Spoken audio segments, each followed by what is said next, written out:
ইসলাম বাবলু ভাই এই পর্যায়ে আমাদের মাঝে বক্তব্য রাখবেন। গণতন্ত্র মঞ্চের অন্যতম শীর্ষ নেতা, ভাষানী অনুসারী পরিষদের সংগ্রামী আহ্বায়ক শেখ রফিকুল ইসলাম বাবলু ভাই এই পর্যায়ে বক্তব্য রাখবেন। যুগ যুগ জিও তুমি, যুগ যুগ জিও তুমি, ভাষানী অনুসারী পরিষদ জিন্দাবাদ জিন্দাবাদ।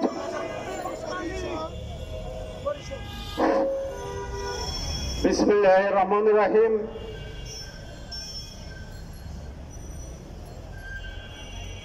ব্রিটিশ বিরোধী আন্দোলনের প্রাণপুরুষ,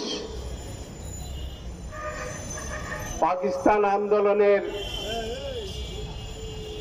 অন্যতম সিপাহসালার, যার জন্ম না হলে বাংলাদেশ হতো না, যার জন্ম না হলে শেখ মুজিবুর রহমান এই জায়গায় আসতে পারতেন না,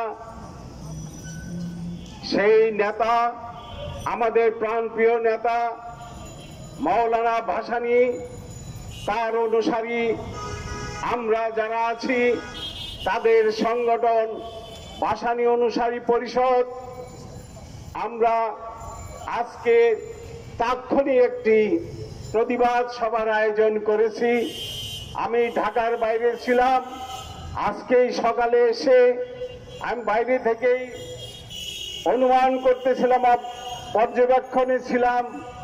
গত 6 দিনে তিনটি তাজা প্রাণ ওই বিএসএফ কর্তৃক গুলি করে আমাদের দেশের মানুষকে হত্যা করা হয়েছে। তাই আজকের এই বিক্ষোভ সমাবেশ শেষে এই প্রতিবাদ সভায় আমরা বলবো, অবিলম্বে সীমান্ত হত্যা বন্ধ করো। আপনারা যদি এই সীমান্ত হত্যা বন্ধ না করেন, আমরা মাওলানা ভাসানীর সৈনিক যারা বেঁচে আছি, শীঘ্রই আমরা আপনাদের সীমান্ত হত্যা বন্ধ না হলে আমরা ভারতের অভিমুখে লং মার্চ করব। এই দেশের মানুষকে সঙ্গে নিয়ে আমরা সীমান্তে যাব। আপনাদের বিরুদ্ধে আমাদের লড়াই অব্যাহত থাকবে। তাই বলবো, আপনারা সীমান্ত হত্যা বন্ধ করুন। আমি বর্তমান সরকারকে বলবো, এই দেশের 18 কোটি মানুষ ঐক্যবদ্ধ, আপনাকে আমরা অভিনন্দন জানাই, কিন্তু আপনি অবিলম্বে ভারতের সঙ্গে কথা বলে এই সীমান্ত হত্যা বন্ধ করুন। আমরা আপনার সঙ্গে থাকবো। সীমান্ত হামলা আপনাকে বন্ধ করতে হবে।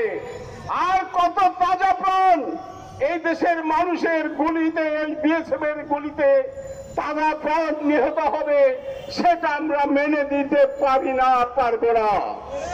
বন্ধুগণ, আপনারা জানেন, দীর্ঘ লড়াই এই রাজপথে আমরা ওই ফ্যাসিস্ট হাসিনার বিরুদ্ধে করেছি।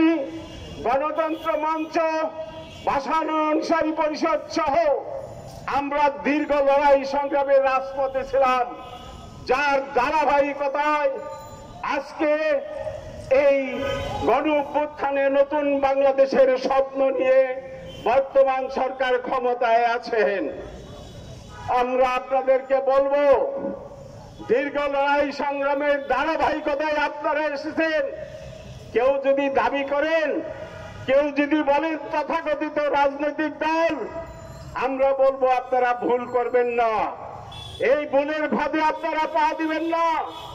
ছাত্র জনতার যৌথ গণ অভ্যুত্থান শুধু ছাত্রদের অভ্যুত্থানই হয় নাই, জনতা আপনাদের সঙ্গে ছিল। ছাত্র জনতার গণ অভ্যুত্থানে এই ফ্যাসিস্ট হাসিনা বাংলাদেশ থেকে পরাজিত হয়েছে এবং সে পলায়ন করে ভারতে গিয়ে বাংলাদেশের বিরুদ্ধে চক্রান্ত ষড়যন্ত্রে মেতে উঠেছে। আমরা হাসিনাকে বলবো, তোমার অসংখ্য কর্মী বাংলাদেশে আছে, তুমি ষড়যন্ত্রের পথ পরিহার করো। কি পরিমাণ লুটপাট, অর্থ পাচার করেছো সেটা তুমি নিজে ভালো করে জানো, এই দেশের মানুষ জানে। গতকালকেও 30,000 কোটি টাকা বাংলাদেশে ফেরত এসেছে। বাংলাদেশ ব্যাংকের গভর্নরের বক্তব্য অনুযায়ী আমি বললাম, আরো টাকা ফেরত আসবে। লজ্জা থাকা উচিত তুমি বাংলাদেশের বিরুদ্ধে আবার ষড়যন্ত্র চক্রান্ত করো।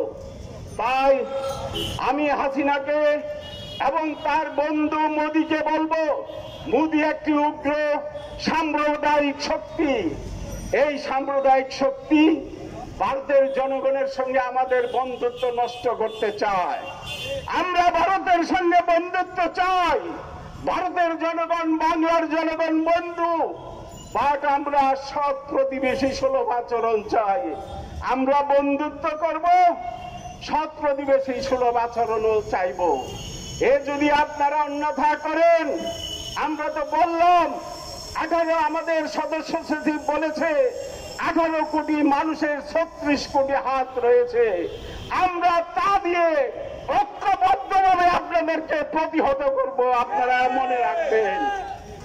বন্ধুগণ, আরেকটি কথা আমি বলবো, দেশের ভিতরে আর এক ষড়যন্ত্র শুরু হয়েছে। ষড়যন্ত্রের আর শেষ নাই। ইতিমধ্যে স্লোগান উঠেছে, জাতীয় সঙ্গীত পরিবর্তন করতে হবে। এটা কার কথা? মৌলভী সাহেবরা এত আস্ফালন করছেন। আন্দোলনে আমি যখন গুলি খেয়ে ওই গণস্বাস্থ্য হসপিটালে মৃত্যুর সঙ্গে লড়াই করতেছিলাম, তখন মামুনুল হক আপনার স্বরাষ্ট্রমন্ত্রীর সঙ্গে 24 তারিখ রাত্রে ওনার সঙ্গে বৈঠকে আপনি লিপ্ত ছিলেন। আর আজকে আপনার লোকজন বলে আমরা জাতীয় সঙ্গীত গাবো না। জাতীয় সঙ্গীত একটি মীমাংসিত বিষয়, জাতীয় পতাকা একটি মীমাংসিত বিষয়। এই জাতীয় পতাকা এবং জাতীয় সঙ্গীত নিয়ে আর একটি বার কোন শব্দ উচ্চারণ করলে এই দেশের জনগণ আবার 71-এর মতো আপনাদেরকে পরাজিত করবে, এই আশাবাদ আমি ব্যক্ত করছি, হুঁশিয়ার উচ্চারণ করছি এই সমাবেশ থেকে, প্রতিবাদ সভা থেকে। তাই বন্ধুগণ, আজকে অবশ্য জামাতে ইসলাম বলেছেন এতদিন পরে অরিন্দাম কহিলা বিষাদে। এইটা তো আজমির বক্তব্য, জামাতে ইসলামের বক্তব্য নয়। আমি কারোর বিরুদ্ধে বক্তৃতা করার জন্য আসি নাই, সত্য কথা বলার জন্য এসেছি। আপনারা কাদের জাতীয় সঙ্গীত পরিবর্তন করবেন, কাদের জাতীয় পতাকা পরিবর্তন করবেন?